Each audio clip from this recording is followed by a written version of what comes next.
ஓம் சாந்தி. Murali date 25/2/2026. காலை முரளி பாப்தாதா மதுபன். இனிமையான குழந்தைகளே, நீங்கள் பிராமணரிலிருந்து தேவதையாகின்றீர்கள்.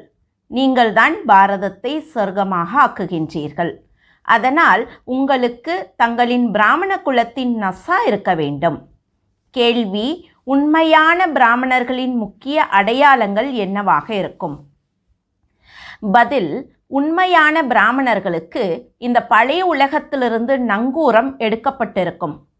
அவர்கள் இந்த உலகத்தின் கரையை விட்டுவிட்டதாகவே ஆகும். கையினால் காரியம் செய்து கொண்டே புத்தி சதா தந்தையின் நினைவில் இருக்கும். அதாவது கர்ம யோகியாக இருப்பவர்களே உண்மையான பிராமணர்கள்.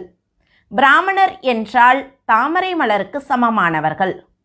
பிராமணர் என்றால் சதா ஆத்ம அபிமானியாக இருப்பதற்கான புருஷார்த்தம் செய்பவர்கள். பிராமணர் என்றால் காமம் என்ற மகா விரோதி மீது வெற்றி பெறுபவர்கள். ஓம் சாந்தி. ஆன்மீக தந்தை ஆன்மீக குழந்தைகளுக்கு புரிய வைக்கின்றார். எந்த குழந்தைகள்? இந்த பிராமண குழந்தைகள். நாம் பிராமணன் தேவதையாகப் போகிறவர்கள் என்பதை ஒருபோதும் மறக்காதீர்கள். வர்ணங்களையும் கூட நினைவு செய்ய வேண்டியுள்ளது. இங்கே நீங்கள் உங்களுக்குள் பிராமணர்கள் என்பது மட்டுமே தான். பிராமணர்களுக்கு எல்லையற்ற தந்தை கற்பிக்கின்றார். இந்த பிரம்மா கற்பிக்கவில்லை. சிவபாபா பிரம்மா மூலமாக கற்பிக்கின்றார். பிராமணர்களுக்குத்தான் கற்பிக்கின்றார். சூத்திரனிலிருந்து பிராமணர் ஆகாமல் தேவி தேவதை ஆக முடியாது. ஆஸ்தி சிவபாபாவிடமிருந்து கிடைக்கின்றது. அந்த சிவபாபாவோ அனைவரின் தந்தை. இந்த பிரம்மா கிரேட் கிரேட் கிராண்ட்ஃபாதர் என சொல்லப்படுகின்றார். லௌகீக தந்தையோ அனைவருக்கும் இருக்கின்றார். பார்லௌகீக தந்தையை பக்தி மார்க்கத்தில் நினைவு செய்கின்றனர். இப்போது குழந்தைகள், நீங்கள் புரிந்து கொண்டீர்கள். இவர் அலௌகீக தந்தை, அதாவது பிரம்மா. இவரை பற்றி யாருமே அறிந்திருக்கவில்லை. பிரம்மாவுக்கு கோவில் இருக்கிறது என்ற போதிலும் இங்கேயும் கூட, அதாவது மவுண்ட் ஆபுவில் பிரஜாபிதா ஆதி தேவருக்கு கோவில் உள்ளது. அவரை சிலர் மகாவீர் என சொல்லுகின்றனர், தில்வாலா என்றும் சொல்லுகின்றனர். ஆனால் மனதை எடுத்துக்கொள்ளுபவர் சிவபாபாதான். பிரஜாபிதா ஆதி தேவ் பிரம்மா அல்ல. அனைவருடைய மனதையும் கொள்ளை கொள்ளக்கூடியவர் சிவபாபா தான், பிரம்மா பாபா அல்ல. ஆத்மாக்கள் அனைவரையும் சதா சுகமானவர்களாக ஆக்குபவர், குஷிப்படுத்துகின்றவர் ஒரே ஒரு பாபாதான். இதையும் நீங்கள் மட்டுமே அறிவீர்கள். உலகத்திலோ மனிதர்கள் எதையும் அறிந்து கொள்ளவில்லை. கீழான புத்தியுள்ளவர்கள் பிராமணர்களாகிய நீங்கள்தான் சிவபாபாவிடமிருந்து ஆஸ்தி பெற்று கொண்டிருக்கின்றீர்கள். நீங்களும் கூட இதை அடிக்கடி மறந்து விடுகின்றீர்கள். நினைவு செய்வது மிகவும் சுலபமானது. யோகம் என்ற சொல்லை சந்நியாசிகள் வைத்துள்ளார்கள். நீங்களோ தந்தையை நினைவு செய்கின்றீர்கள். யோகம் பொதுவான சொல்லாகும். இதை யோக ஆசிரமம் என்று கூட சொல்ல மாட்டார்கள். குழந்தைகள் மற்றும் தந்தை அமர்ந்துள்ளனர். குழந்தைகளின் கடமை எல்லையற்ற தந்தையை நினைவு செய்வது. நாம் பிராமணர்கள் தாத்தாவிடமிருந்து பிரம்மா மூலம் ஆஸ்தி பெற்று கொண்டிருக்கின்றோம். அதனால் சிவபாபா சொல்லுகின்றார், எவ்வளவு முடியுமோ நினைவு செய்து கொண்டே இருங்கள். சித்திரங்களையும் கூட வைத்து கொள்ளுங்கள். அப்போது நினைவு இருக்கும். நாம் பிராமணர்கள் தந்தையிடமிருந்து ஆஸ்தி பெறுகின்றோம். பிராமணர்கள் எப்போதாவது தங்களின் குலத்தை மறக்கின்றார்களா என்ன? நீங்கள் சூத்திரர்களிலிருந்து சங்கமத்தில் வந்ததால் பிராமணத்தன்மையை மறந்து விடுகின்றீர்கள். பிராமணர்களோ தேவர்களை விட உயர்ந்தவர்கள். ஏனென்றால் பிராமணர்களாகிய நீங்கள் ஞானம் நிறைந்தவர்கள். பகவானை அனைத்தையும் அறிந்தவர் என சொல்லுகின்றனர் இல்லையா? அதனுடைய அர்த்தத்தையும் அவர்கள் அறிந்து கொள்ளவில்லை. அனைவரின் மனதிலும் என்ன உள்ளது என்று அவர் உட்கார்ந்து பார்க்கின்றார் என்பது அல்ல. அவருக்கு சிருஷ்டியின் முதல் இடை கடை பற்றிய ஞானம் உள்ளது. அவர் விதை வடிவமானவர். மரத்தின் முதல் இடை கடை பற்றி அவருக்கு தெரியும். ஆக அப்படிப்பட்ட தந்தையை அதிகம் நினைவு செய்ய வேண்டும். இவருடைய ஆத்மாவும் கூட, அதாவது பிரம்மாவும் கூட அந்த தந்தையை நினைவு செய்கின்றார். அந்த தந்தை சொல்லுகின்றார், இந்த பிரம்மாவும் என்னை நினைவு செய்வாரானால் இந்த பதவியை பெறுவார். நீங்களும் நினைவு செய்வீர்களானால் அப்போது பதவி பெறுவீர்கள். முதலில் நீங்கள் அசரீரியாக வந்தீர்கள். மீண்டும் அசரீரியாகி திரும்ப செல்ல வேண்டும். மற்ற அனைவரும் உங்களுக்கு துக்கம் கொடுப்பவர்கள். அவர்களை ஏன் நினைவு செய்ய வேண்டும்? நான் உங்களுக்கு கிடைத்துள்ளேன் என்று சொல்லும்போது நான் உங்களை புது உலகத்திற்கு அழைத்துச் செல்லுவதற்காக வந்துள்ளேன். அங்கே எந்த ஒரு துக்கமும் இருக்காது. இது தெய்வீக சம்பந்தம். இங்கே முதலில் ஆண் பெண் சம்பந்தத்தினால் துக்கம் வருகின்றது. ஏனென்றால் விகாரியாகின்றனர். உங்களை இப்போது அந்த உலகத்திற்கு தகுதியானவர்களாக ஆக்குகின்றேன். அங்கே விகாரத்தின் விஷயம் இருக்காது. இந்த காமம் மிக பெரிய விரோதி என கூறப்பட்டுள்ளது. அது முதலிலிருந்து கடைசி வரை துக்கம் தருவது ஆகும். கோபத்தை பற்றி அதுபோல் சொல்ல மாட்டார்கள். இது முதல் இடை கடை முழுவதும் துக்கம் தருவும் என்றும், காமத்தை வெல்ல வேண்டும், அதுதான் முதல் இடை கடை முழுவதும் துக்கம் கொடுக்கும், தூய்மையற்றவராக்கிவிடும். தூய்மையற்ற என்ற சொல் விகாரத்தை பற்றியதாகும். இந்த விரோதி மீது வெற்றி பெற வேண்டும். நீங்கள் அறிவீர்கள், நாம் சொர்க்கத்தின் தேவி தேவதைகளாகிக் கொண்டிருக்கின்றோம். எதுவரை இந்த நிச்சயம் இல்லையோ அதுவரை எதையும் அடைய முடியாது. பாபா புரிய வைக்கின்றார், குழந்தைகள் மனம் சொல் செயலில் மிக சரியாக நடந்து கொள்பவர்களாக இருக்க வேண்டும். முயற்சி செய்ய வேண்டும். நீங்கள் பாரதத்தை சொர்க்கமாக ஆக்குகின்றீர்கள் என்பது உலகில் யாருக்கும் தெரியாது. இன்னும் சில காலம் சென்றால் புரிந்து கொள்ளுவார்கள். ஒரே உலகம், ஒரே ராஜ்யம், ஒரே தர்மம், ஒரே மொழி வேண்டுமென விரும்பவும் செய்கின்றனர். நீங்கள் புரிய வைக்க முடியும். சத்தியுகத்தில் 5000 ஆண்டுகளுக்கு முன் ஒரே ராஜ்யம், ஒரே தர்மம் இருந்தது. அது சொர்க்கம் என சொல்லப்படுகிறது. ராமராஜ்யம் மற்றும் ராவண ராஜ்யம் பற்றியும் யாருக்கும் தெரியாது. 100% கீழான புத்தியிலிருந்து இப்போது நீங்கள் நம்பர்வார் புருஷார்த்தத்தின் அனுசாரம் தூய புத்தியுள்ளவர்களாக ஆகின்றீர்கள். பாபா அமர்ந்து உங்களுக்கு கற்றுத்தருகின்றார். பாபாவின் வழிமுறைப்படி மட்டும் நடந்து செல்லுங்கள். பாபா சொல்லுகின்றார், பழைய உலகத்திலிருந்து கொண்டு தாமரை மலருக்கு சமமாக தூய்மையாக இருங்கள். என்னை நினைவு செய்து கொண்டே இருங்கள். பாபா ஆத்மாக்களுக்கு புரிய வைக்கின்றார். நான் இந்த உடல் உறுப்புகள் மூலமாக ஆத்மாக்களுக்குத்தான் கற்பிக்க வந்துள்ளேன். ஆத்மாக்களாகிய நீங்களும் கூட உடல் உறுப்புகள் மூலமாக கேட்கின்றீர்கள். குழந்தைகள் ஆத்ம அபிமானியாக ஆக வேண்டும். இப்போது இதுவோ பழைய அசுத்தமான சரீரம். பிராமணர்கள் நீங்கள் பூஜைக்கு தகுதியானவர்கள் அல்ல. நீங்கள் மகிமை பாடப்படுவதற்கு தகுதியுள்ளவர்கள். தேவதைகள் பூஜைக்கு தகுதியுள்ளவர்கள். நீங்கள் ஸ்ரீமத் படி உலகத்தை தூய்மையான சொர்க்கமாக ஆக்குகின்றீர்கள். அதனால் உங்களுக்கு மகிமை பாடப்பட்டுள்ளது. உங்களுக்கு பூஜை நடைபெற முடியாது. பாடல் பிராமணர்களாகிய உங்களுக்கு மட்டும்தான், தேவதைகளுக்கு அல்ல. பாபா உங்களைத்தான் சூத்திரனிலிருந்து பிராமணர்களாக ஆக்குகின்றார். ஜெகத்தாம்பா, பிரம்மா முதலானவர்களுக்கு கோவில் கட்டுகின்றனர். ஆனால் அவர்களுக்கு தெரியாது இவர்கள் யார் என்று. ஜெகத் பிதாவோ பிரம்மாதான் இல்லையா? அவரை தேவதை என சொல்ல மாட்டார்கள். தேவதைகளுக்கு ஆத்மா சரீரம் இரண்டும் தூய்மையானவை. இப்போது உங்களுடைய ஆத்மா தூய்மையாகிக் கொண்டே செல்லுகிறது. தூய்மையான சரீரம் இப்போது கிடையாது. இப்போது நீங்கள் ஈஸ்வரனின் வழிப்படி பாரதத்தை சொர்க்கமாக ஆக்கிக் கொண்டிருக்கின்றீர்கள். நீங்களும் சொர்க்கத்திற்கு தகுதியானவர்கள் ஆகிக் கொண்டிருக்கிறீர்கள். சதோ பிரதானமாக அவசியம் ஆக வேண்டும். பிராமணர்களாகிய உங்களுக்குத்தான் பாபா அமர்ந்து படிப்பு சொல்லித் தருகின்றார். பிராமணர்களின் மரம் விருத்தி அடைந்து கொண்டே இருக்கும். பிராமணர்களில் யார் பக்கா ஆகிவிடுகின்றார்களோ அவர்கள் பிறகு போய் தேவதை ஆவார்கள். இது புதிய மரமாகும். மாயாவின் புயல்களும் வருகின்றன. சத்தியுகத்தில் எந்த ஒரு புயலும் வருவதில்லை. இங்கே மாயா பாபாவின் நினைவில் இருக்க விடுவது இல்லை. பாபாவின் நினைவிலேயே இருக்க வேண்டும் என்று நாம் விரும்புகின்றோம். தமோ பிரதானத்திலிருந்து சதோ பிரதானமாக வேண்டும். எல்லாமே நினைவின் ஆதாரத்தில் உள்ளது. பாரதத்தின் புராதான யோகம் புகழ் பெற்றதாகும். புராதான யோகத்தை யாராவது வந்து கற்றுத்தர வேண்டும் என்று வெளிநாட்டினர் கூட விரும்புகின்றனர். இப்போது யோகம் கூட 2 வகை உள்ளது. ஒன்று ஹட்டயோகம், மற்றது ராஜயோகம். பாரதத்தின் இந்த புராதான ராஜயோகத்தை பாபாதான் கற்றுத்தருகின்றார். கீதையில் எனது பெயருக்கு பதில் கிருஷ்ணரின் பெயரை போட்டுவிட்டார்கள். அவ்வளவுதான். எவ்வளவு வித்தியாசமாகிவிட்டது. சிவ ஜெயந்தி நடைபெறுகிறதென்றால் உங்கள் வைகுண்டத்திற்கும் ஜெயந்தி நடைபெறுகின்றது. அதில் ஸ்ரீ கிருஷ்ணரின் ராஜ்யம் நடைபெற்றது. நீங்கள் அறிவீர்கள், சிவபாபாவின் ஜெயந்தி உள்ளது என்றால் கீதைக்கும் ஜெயந்தி உள்ளது. வைகுண்டத்திற்கும் ஜெயந்தி நடைபெறுகின்றது. அங்கு நீங்கள் தூய்மையாகி சென்று விடுவீர்கள். கல்பத்திற்கு முன்பு போலவே சொர்க்கத்தை ஸ்தாபனை செய்கின்றார். இப்போது பாபா சொல்லுகின்றார், என்னை நினைவு செய்யுங்கள். நினைவு செய்யாமல் இருப்பதால் மாயா ஏதேனும் தீய காரியங்களை செய்ய வைத்து விடுகின்றது. நினைவு செய்யவில்லை, அதனால் அடி விழுந்து விட்டது. நினைவிலிருந்து அடி விழாது. இந்த குத்துச்சண்டை நடைபெறுகின்றது. நீங்கள் அறிவீர்கள், நம்முடைய விரோதி எந்தொரு மனிதரும் கிடையாது, ராவணன் தான் நம்முடைய விரோதி. பாபா சொல்லுகின்றார், இந்த சமயத்தில் திருமணங்கள் வீணானவை. ஒருவர் மற்றவருக்கு அழிவை ஏற்படுத்துகின்றனர், தூய்மை இழக்க வைத்து விடுகின்றனர்.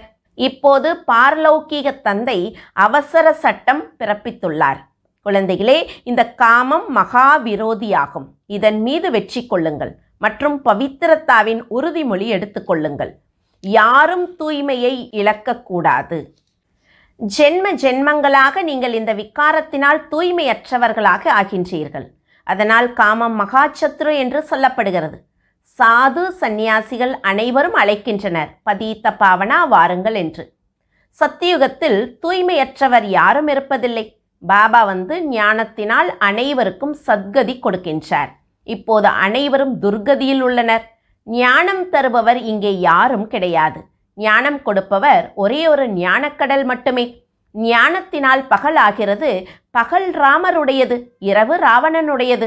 இந்த சொற்களின் யதார்த்த அர்த்தம் கூட குழந்தைகள் நீங்கள் புரிந்து கொண்டுள்ளீர்கள். புருஷார்த்தத்தில் மட்டும் பலவீனமாக இருக்கின்றீர்கள். பாபாவோ மிக நல்ல முறையில் புரிய வைக்கின்றார். நீங்கள் 84 பிறவிகளை முடித்து விட்டிருக்கின்றீர்கள். இப்போது தூய்மையாகி திரும்ப செல்ல வேண்டும். உங்களுக்கோ சுத்த அகங்காரம் இருக்க வேண்டும். நாம் ஆத்மாக்கள் பாபாவின் மத்படி நடந்து இந்த பாரதத்தை சொர்க்கமாக ஆக்கி கொண்டிருக்கின்றோம். அந்த சொர்க்கத்தில் பிறகு ராஜ்யம் செய்வோம். எவ்வளவு முயற்சி செய்கின்றோமோ அதற்கேற்ப பதவி பெறுவோம். ராஜா ராணி ஆகலாம், பிரஜையாகவும் ஆகலாம். ராஜா ராணி எப்படி ஆகின்றார்கள் என்பதையும் பார்த்து கொண்டிருக்கின்றீர்கள். தந்தையை பின்பற்றுங்கள் என பாடப்பட்டுள்ளது. அது இப்போதைய விஷயம்தான். லௌகீக சம்பந்தத்திற்காக அது சொல்லப்படவில்லை. பாபா இந்த அறிவுரை தருகின்றார், என்னை மட்டும் நினைவு செய்யுங்கள். அப்போது உங்கள் பாவ கர்மங்கள் விநாசமாகிவிடும். நீங்கள் புரிந்து கொண்டிருக்கின்றீர்கள், நாம் இப்போது ஸ்ரீமத் படி நடந்து கொண்டிருக்கின்றோம். அநேகருக்கு சேவை செய்கின்றோம். குழந்தைகள் தந்தையிடம் வருகின்றனர் என்றால் சிவபாபாவும் ஞானத்தினால் மகிழ்விக்கின்றார். இவரும் கூட பிரம்மாவும் கற்றுக்கொள்ளுகின்றார் இல்லையா? சிவபாபா சொல்லுகின்றார், நான் வருவது காலையில். நல்லது. பிறகு யாராவது சந்திப்பதற்காக வருகின்றனர் என்றால் இதையும் புரிய வைக்க மாட்டார்களா என்ன? இதுபோல் சொல்வார்களா என்ன? பாபா, நீங்கள் வந்து சொல்லி புரிய வையுங்கள். நான் புரிய வைக்க மாட்டேன். இவை மிகவும் ஆழத்திலும் ஆழமான விஷயங்கள் இல்லையா? நானோ அனைவரை காட்டிலும் மிக நன்றாக புரிய வைக்க முடியும். நீங்கள் அதுபோல் ஏன் புரிந்து கொள்கின்றீர்கள்? சிவபாபா தான் புரிய வைக்கின்றார், இவர் பிரம்மா புரிய வைக்கவில்லை என்று. பாபா காலையில் மட்டும் வந்து முரளி சொல்லுவார், மற்ற நேரங்களில் பிரம்மா பாபா வர்றவங்கள சந்திப்பார். அப்போ அந்த நேரத்தில் வந்து பிரம்மா ஏன் புரிய வைக்க மாட்டார்னு நம்ம நினைக்கணும். அவர் ரொம்ப நல்லா புரிய வைப்பார். அதனால்தான் இந்த பதவி பெற்றுள்ளார். மம்மாவும் புரிய வைத்தார் இல்லையா? அவரும் கூட உயர்ந்த பதவி பெறுகின்றார்.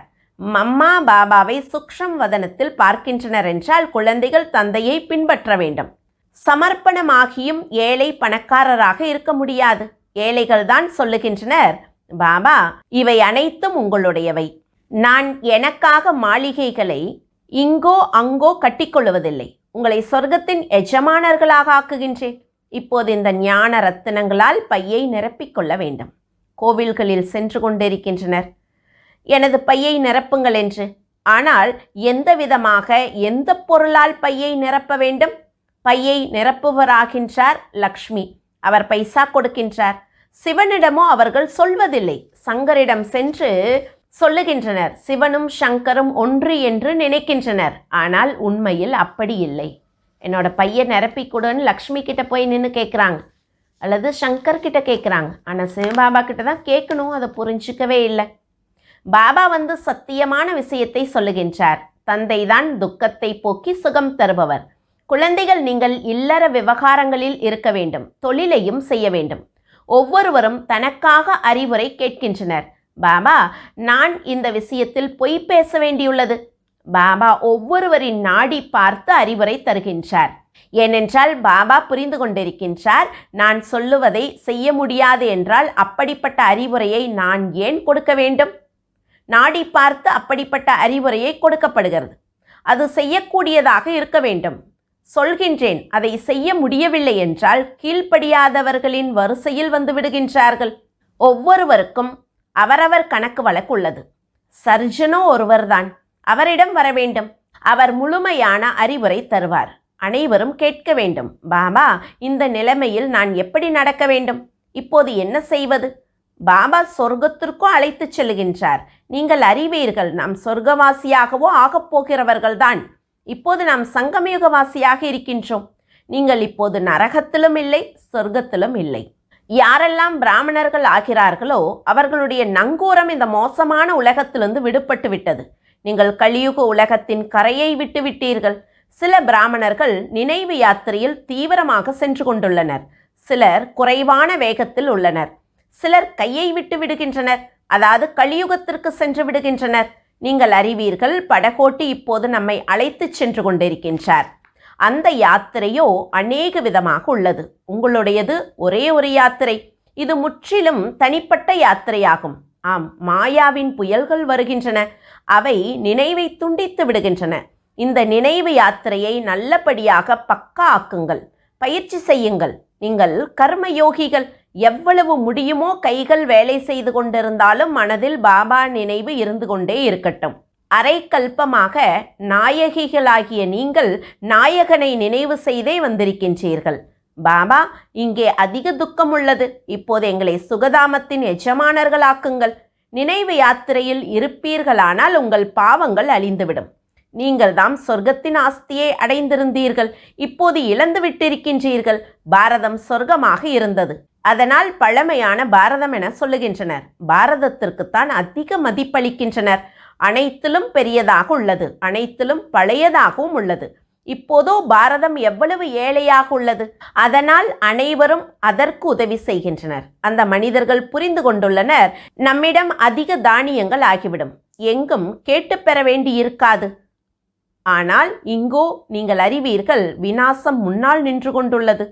யார் இதை நன்றாக புரிந்து கொண்டுள்ளனரோ அவர்களுக்கு உள்ளுக்குள் குஷியுள்ளது. கண்காட்சியில் எவ்வளவு பேர் வருகின்றனர். அவர்கள் சொல்லுகின்றனர், நீங்கள் உண்மை சொல்லுகின்றீர்கள் என்று.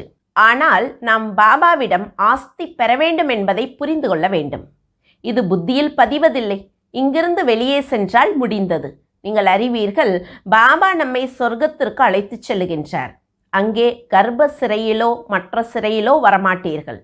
சத்தியுகத்தில் ஒருபோதும் சிறையின் வாசலை பார்க்க முடியாது. 2 சிறைகளுமே இருக்காது. அதாவது கர்ப்ப சிறையும் இருக்காது, அந்த உலகத்தில் போலீஸ் ஸ்டேஷனில் இருக்கக்கூடிய சிறையும் இருக்காது. இங்கே அனைத்தும் மாயாவின் பகட்டாக உள்ளது. பெரிய பெரியவர்களை எல்லாம் முடித்து விடுகின்றனர். இன்று அதிக மரியாதை தந்து கொண்டிருக்கின்றனர். நாளை அந்த மரியாதையே இல்லாமல் போகிறது. தற்போது ஒவ்வொரு விஷயமும் விரைவாக நடைபெறுகின்றது. மரணம் கூட விரைவாக வந்து கொண்டிருக்கும். சத்தியுகத்தில் இதுபோல் எந்த ஒரு உபத்திரவமும் நடைபெறுவது இல்லை. இன்னும் போக போக என்ன நடக்கிறது என பார்க்க வேண்டும். மிக பயங்கரமான காட்சியாக இருக்கும். குழந்தைகள், நீங்கள் சாட்சாத்காரமாகவும் பார்க்கின்றீர்கள். குழந்தைகளுக்கு முக்கியமானது நினைவு யாத்திரை. நல்லது, இனிமையிலும் இனிமையான தேடி கண்டெடுக்கப்பட்ட செல்ல குழந்தைகளுக்கு தாயும் தந்தையுமாகிய பாப்தாதாவின் அன்பு நினைவுகள் மற்றும் காலை வணக்கம். ஆன்மீக குழந்தைகளுக்கு ஆன்மீக தந்தையின் நமஸ்காரம். ஆன்மீக தந்தைக்கு ஆன்மீக குழந்தைகளின் அன்பு நினைவுகளும் நமஸ்காரமும். தாரணைக்கான முக்கிய சாரம். முதல் பாயிண்ட், மனம் சொல் செயலில் மிக மிக சரியானவர்களாக ஆக வேண்டும். பிராமணராகி எந்த ஒரு சூத்திரர்களின் கர்மத்தையும் செய்யக்கூடாது. இரண்டாவது பாயிண்ட், பாபாவிடமிருந்து கிடைக்கும் அறிவுரையின்படி முழுமையாக நடந்து கட்டளைப்படி நடப்பவராக ஆக வேண்டும். கர்மயோகியாகி ஒவ்வொரு காரியத்தையும் செய்ய வேண்டும். அனைவரின் புத்தி என்ற பையை ஞான ரத்தினங்களால் நிரப்ப வேண்டும். வரதானம், டபுள் லைட் ஆகி கர்மாத்தீத் அவஸ்தாவை அனுபவம் செய்யக்கூடிய கர்மயோகி ஆகுக. எப்படி கர்மத்தில் வருவது இயல்பாக இருக்கிறதோ அதுபோல கர்மாத்தீத்தாவதும் இயல்பாக ஆகிவிட வேண்டும். அதற்காக டபுள் லைட் ஆகி இருங்கள். டபுள் லைட் ஆகி இருப்பதற்காக கர்மம் செய்யும் போதும் தன்னை ட்ரஸ்டி என புரிந்து கொள்ளுங்கள் மற்றும் ஆத்மீக ஸ்திதியில் இருப்பதற்கான அபியாசம் செய்யுங்கள். இந்த 2 விஷயங்களில் கவனம் வைப்பதின் மூலம் வினாடியில் கர்மாதீத், வினாடியில் கர்மயோகி ஆகிவிடுவீர்கள். நிமித்த மாத்திரம் கர்மம் செய்வதற்காக கர்மயோகி ஆகுங்கள். பிறகு கர்மாதீத் அவஸ்தாவை அனுபவம் செய்யுங்கள். ஸ்லோகன்: யாருக்கு மனம் விசாலமாக உள்ளதோ அவருக்கு அசம்பவ காரியம் கூட சம்பவம் ஆகிவிடும். அவ்யக்தை சாரா ஒற்றுமை மற்றும் விசுவாசத்தின் விசேஷத்தன்மை மூலம் வெற்றி நிறைந்தவர் ஆகுக. உங்களிடம் என்னென்ன விசேஷத்தன்மைகள் உள்ளனவோ அவற்றை முன்னால் வையுங்கள், பலவீனங்களை அல்ல. அப்போது தனக்குத்தான் தன் மீதே நம்பிக்கை இருக்கும். பலவீனத்தின் விஷயங்களை அதிகம் யோசிக்கக்கூடாது. அப்போது சதா குஷியில் முன்னேறி கொண்டே செல்லுவீர்கள். நடைமுறையில் அநேக தேசங்கள், அநேக பாஷைகள், அநேக வடிவங்கள், நிறங்கள், ஆனால் அநேகத்திலும் கூட அனைவர் மனதிலும் ஒற்றுமை உள்ளது இல்லையா? ஏனென்றால் உள்ளத்தில் ஒரு பாபா இருக்கின்றார். ஒரு ஸ்ரீமத் படி நடப்பவர்கள் நீங்கள். அநேக பாஷைகளில் இருந்த போதிலும் மனதின் பாடல், மனதின் பாஷை ஒன்றுதான். ஓம் சாந்தி.